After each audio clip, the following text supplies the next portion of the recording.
HBM 관련해서 반도체 후공정주들, 그리고 엔비디아를 필두로 한 AI 칩, 기판 업체들, 한미반도체, 이수페타시스, 인텍플러스, 대덕전자, 펜트론, ISC, PSK홀딩스, 제우스, JT, STI, 덕산하이메탈, 프로텍, 오로스테크놀로지, 디자인하우스, 가온칩스까지 이런 종목들은 개인이 매매하기가 쉽지가 않습니다. 그렇다면 우리가 과연 어떻게 해야 될 것인가? 안녕하세요. 회생오뚝입니다. 최근 시장에 가는 놈만 가는 개인들은 정말 에코프로 이후로 포모를 강하게 느낄 수밖에 없는 시장입니다. 땀들은 다 돈을 버는 것 같고 종목들은 빵빵 신고가를 터뜨리는데 내 계좌는 18원이니까 말이죠. 그렇다면 우리가 과연 지금 시장에서 어떻게 해야지 시장에 소외되지 않고 포모에 괴롭지 않으면서도 수익률을 달성할 수 있을지에 대한 고민을 함께 해보도록 합시다. 우리가 주식을 매매를 할 때 분석하는 것이 이 범주에서 벗어나지 않는데요. 본인만의 매매 기법이나 타이밍이 있겠고요. 차트를 당연히 분석을 하겠죠. 그리고 재료, 반도체, 2차전지, HBM에는 TSV 본딩이 중요하다. 그래서 한미반도체가 상승을 하고 있다. 이런 재료들. 주말간에 윤 대통령이 우크라이나에 방문을 했죠. 그런 것도 하나의 재료가 될 수 있겠고요. 수급, 우리가 보는 차트에서 보는 거래량 또는 거래 대금, 그런 것들이 다 하나하나 수급이 되겠고요. 시황은 무엇이냐? 우리가 아무리 좋은 매매 기법을 가지고 있고 차트를 분석하고 재료와 수급을 판단한다고 하더라도 시장이 급락하면 사실 말짱 도루묵입니다. 그리고 내가 아무리 좋은 종목을 갖고 있다고 하더라도 현재 시장에서 반도체하고 2차전지만 간다고 쳤을 때 본인이 예를 들어서 무슨 은행주를 가지고 있다거나 건설주를 가지고 있다거나 최근에 조선주들 같은 경우는 턴어라운드 때문에 많이 올랐죠. 본인만의 분석을 통해서 종목을 가지고 있다고 했을 때 시장에서 알아주지 않으면 사실 아무것도 아니거든요. 이런 것들이 종합적으로 잘 적용이 돼야 본인이 매수한 타이밍의 종목이 시장 상황에 맞게 상승을 해서 그래서 수익을 이제 챙긴다고 보시면 되겠는데, 오늘 살펴보고 싶은 것은 바로 시황 부분입니다. 시황 부분이 무엇이냐? 자, 바로 시장 트렌드인데요. 신고가, 가는 놈만 가는 장이라는 점입니다. 특히 에코프로 2차전지 이후에 2차전지 섹터가 엄청나게 상승을 했고 여전히 상승을 하고 있고요.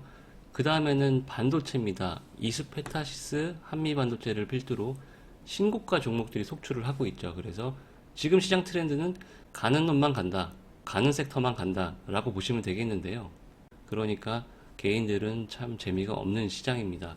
그렇다면 우리가 이런 개인들이 재미없는 시장에서 우리도 좀 재미있는 시장으로 시장 중심에 뛰어들기 위해서는 현재 시장 트렌드를 알아야 되는데, 자, 이것부터 봅시다. 급등주에 대한 정의가 달라졌다는 얘기입니다. 과거를 먼저 한번 살펴보면요. 과거에는 대주주가 모르면 할 수 없습니다. 열심히 작전해가지고 주가 빵 뛰어났는데 대주주가 물량 던져버리면 작전 망하는 거죠. 대주주가 다 알아야 되고 다 결탁이 돼 있습니다. 그래서 어떤 시점에 어떤 재료를 낼지 이야기가 다 돼 있는 상태예요. 매집을 한 다음에 결국엔 호재성 뉴스를 급등을 시키고 개인들 불나방처럼 달려들 때 물량을 던지면서 주가는 다시 제자리, 이런 것들이 어떤 공식처럼 과거의 급등주, 작전주에 대한 정의였다면 지금은 실제 실적 성장에 기반한 강한 거래 대금 유입, 그러니까 매집이 있는 것이 아니고요. PER 기준으로 봅시다. PER 기준으로 한미반도체를 다른 경쟁사하고 비교를 해봤을 때 인제 PER이 20배 수준밖에 안 된다고 하는 글을 봤는데요.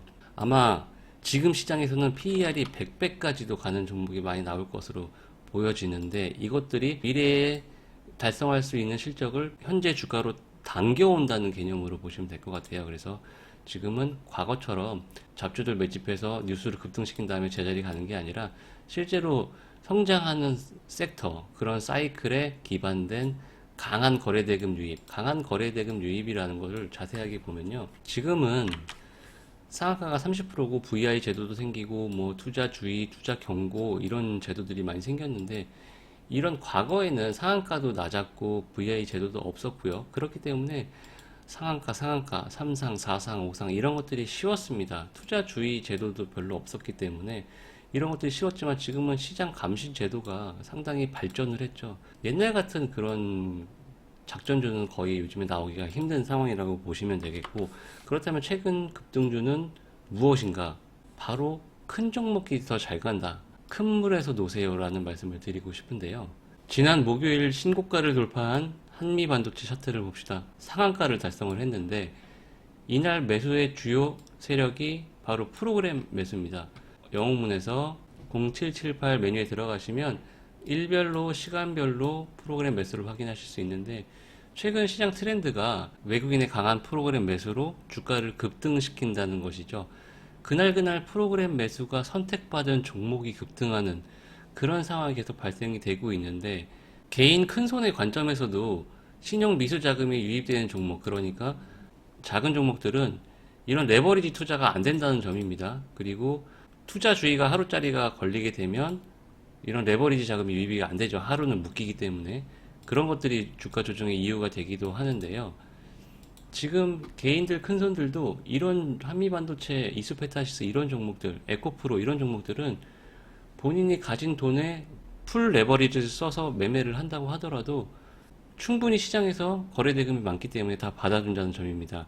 예를 들어서 소형주 같은 경우를 뭐 1, 2억만 매매를 해도 이 호가가 수량이 없어서 팔지를 못해요. 그래서 내가 팔면 하한가 이런 말도 있는데, 이런 종목들은 그런 엄청난 거래 자금을 충분히 받아줄 수 있는 호가창과 엄청난 거래 대금, 내가 손절하고 싶으면 언제든지 한호가에 손절할 수 있는 그런 종목들이기 때문에 더더욱 모든 사람들, 큰 자금들이 이런 종목들로 쏠리게 되는 것입니다. 이런 상황에서 에코프로를 매수하자, 한미반도체를 매수하자 이런 얘기가 아니고 넥스트는 무엇일까라는 관점에서 본다면 아무래도 최근 각광을 받고 있는 게 포스코 그룹주죠. 포스코 홀딩스는 신고가를 지난 금요일 날 돌파를 했고요. 포스코 인터내셔널, 포스코 스틸리오는 지금 2차전지하고는 별로 관계가 없는데도 불구하고 무지성 매수세가 들어오면서 상승을 했는데, 포스코 퓨처엠 신고가 목전에 앞두고 있죠. 그리고 포스코 엠텍 역시도 금요일날 급등하면서 신고가 쪽으로 달려가고 있고요. 포스코 DX는 신고가를 이미 달성을 했습니다. 신고가를 막 돌파했거나 신고가 돌파를 앞두고 있는, 그러니까 포스코 엠텍이나 포스코 퓨처엠, 포스코 홀딩스 이런 포스코 그룹주들이 다음 주에 시장의 주목을 받게 됐을 때, 시장의 주목을 어떻게 받는다? 제가 말씀드렸죠. 0778 메뉴에 들어가시면 프로그램 매수가 유입이 되는 게 확인이 됩니다. 그래서 아침 9시 땡 되면 0778 메뉴를 딱 켜시고 프로그램이 강하게 매수를 한다. 근데 그 종목이 포스코 그룹주거나 아니면 시가총액이 큰데 차트상으로 신고가를 멀지 않게 남겨두고 있다. 이런 패턴이 보인다면 과감하게 아침 단타로 공략해 보셔도 좋겠다는 말씀을 드립니다. 지금은 시가총액이 어느 정도 높을 것, 신고가를 막 돌파했거나 신고가 근처에 있을 것, 프로그램 매수세가 아침부터 강하게 유입되면서 주가가 상승세를 보일 것, 이런 조건들을 아침에 빨리 포착을 한다면 거래 대금이 빵빵 터지면서 큰손들, 기관들, 개인 큰손들, 외국인들 모두가 관심을 갖는, 내가 봤을 때 저렇게 큰 종목이 저렇게 상승할까라는 선입견을 갖지 마시고 오히려 지금은 그런 큰 종목들에 더 관심을 가지는 것이 좋겠다라는 말씀을 드리고 싶습니다. 다음 주도 성공 투자하시고요. 늘 응원하겠습니다. 감사합니다.